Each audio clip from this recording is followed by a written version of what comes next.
All right, Everest Productions, we're going to do this real quick. We are ranking the Star Wars What If fan films.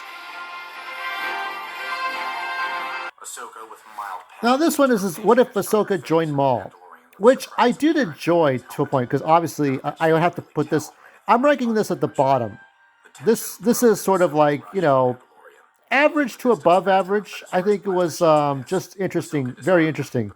There are a few problems with it, notably that you have to understand that I would think news travels fast. If you look at the Clone Wars, Maul killed children, and he also killed Duchess Satine. Even if Ahsoka was not there, she would have gotten wind of this. She would have been informed eventually. Somebody would have told her. Maybe Anakin would have told her. But it's hard to ignore those things when Ahsoka is being seduced by Maul. So there's a bit of that. So you have to kind of throw that away and say, well, wait a minute, you killed an innocent people. You killed children. You've killed innocent people in your plight to take over the crime syndicate and try to take down Palpatine, right? Because I'm sure that was his goal. So in this way, I think that yeah, if you look at the dialogue, mostly it makes sense. I still think this is a good story. It is unfinished. Now, I wrote a comment. I don't you can check your old comments, but what I had said is that maybe Luke would get discovered by Ahsoka, right? Maybe Ahsoka knows where Luke is, right? But then she tells Maul, "I found Obi-Wan Kenobi. He's on Alderaan," and she had a vision that Alderaan's going to blow up. So she goes and confronts Maul. The two fight, and that's right at the moment where the laser from the Death Star destroys the whole planet. So she goes there to die because she knows she's done committed all this sin. But Luke has survived, and she can come back as a Force ghost to train Luke. So that's one way this could end. Because it always comes back to Luke, doesn't it? So that's at the bottom of the what ifs. Coming in at number three, the bronze medal here goes to What If Padme Survived? Now, this one's more plausible because for some reason she has gained the will to live, as one of the droids says, medical droids. So it made sense for her to use a code name that only she and Anakin would know because she assumes Anakin's dead, but she doesn't know that Anakin is Vader. So Obi-Wan knows Anakin is Vader. But I think that the problem is too is that um, I think Obi-Wan would have told her to stay away, don't go. Well, but she's trying to this whole clever thing is like, okay, what's happening here? So it mostly works. This whole thing mostly works because you believe that everything that's happening here is happening, and you believe that Padme would go see, would go to Pantora, but then there's Vader. So Vader's going to find out what's going on. So it's a trap for her. And what could happen from that? I suppose that Vader could seduce Padme to go up against the Emperor. It's the same thing with Luke. He can't train her in the Force because she's not Force sensitive. But I think it would always be a problem for Vader to go back to the light because of what he did. Now, um, I thought of the story that I wrote about Star Trek and Star Wars crossing over, that Captain Kirk and the crew would end up going into the Star Wars galaxy, and some of the people are strong in the Force because the physics, the laws of physics are different. So Kirk is strong in the Force as long as he's in the Star Wars universe. If he's back in Star Trek universe, then he doesn't have any powers. So Vader's plan was to clone himself using the like Camino cloning system, and to use ancient artifacts to get his powers into that clone body, so that he could become Anakin Skywalker again. Or maybe the plan would be to be Anakin Skywalker without the Force powers. But that could also work. If Padme was alive, Vader would clone himself to get out of that iron lung that he's in. So that would work. There's other possibilities, because it's always about Vader trying to go back. He can't go back. It's like George Lucas said in a commentary: if Anakin had to do it all over again, he wouldn't have done the things he did. from Order 66, but now it's too late. Can't do anything about it.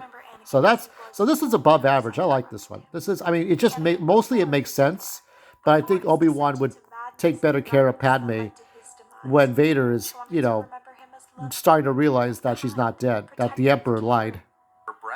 Yes, this is so coming in on the silver medal is what if Ezra Bridger joined Thrawn? Now, this is taking place during the Ahsoka miniseries, where the two, what's her face? I see. I wanted to say Duchess Satine so badly. It's not Mara Jade. It's the girl with the purple fucking hair who's a fucking Mandalorian, right? That one. And so she reunites with Ezra Bridger because Ezra Bridger had been lost in time at the end of season 4 of Rebels. Oh, Sabine Wren, that's it. Sabine fucking Wren. I can't remember. I'm telling you, I'm getting dyslexia and mental illness from I try to remember all the names. So the scene between Sabine Wren and Ezra Bridger was really, really good. I really memorable. It kind of doesn't make sense. This is a complete story. There's no to be continued. This is a complete story here. So that's why it's in the silver medal, because we don't have to wait too long for a conclusion here. He's the gold-faced stormtrooper. And so Thrawn basically manipulated him to convince him of joining his side, to join the Empire. Which, if you've been gone for a long time, you're away from Luke Skywalker and Obi-Wan Kenobi and the most of the Outer Rim, then yeah, you're not part of the original trilogy. You're going to have a different mentality on things. That could have happened. I mean, look what happened to Quinlan Vos, which I'm going to watch some of Dark Disciple tonight. Quinlan Vos got turned by Dooku, so it's like holy shit. But that was the thing that Katie Lucas wrote. So in that way, but here's the thing: Thrawn's not a Sith. Thrawn is just Empire. So Thrawn knew what he had with Ezra, so he groomed Ezra as best he could, so that when Sabine came back and Ahsoka, that they would see a different person. So it mostly makes sense. It's a very good dark story. I just like what's happening here. So I really think this is, just amazing stuff. So, yeah, I don't have much more to say, but I like the turnabout of the character. So it made more sense.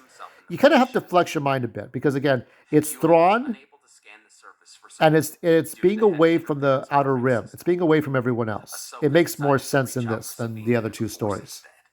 Here we go at number 1. This is What If Finn Was a Spy. Now, this is not during the revitalized. This is the original sequel trilogy here.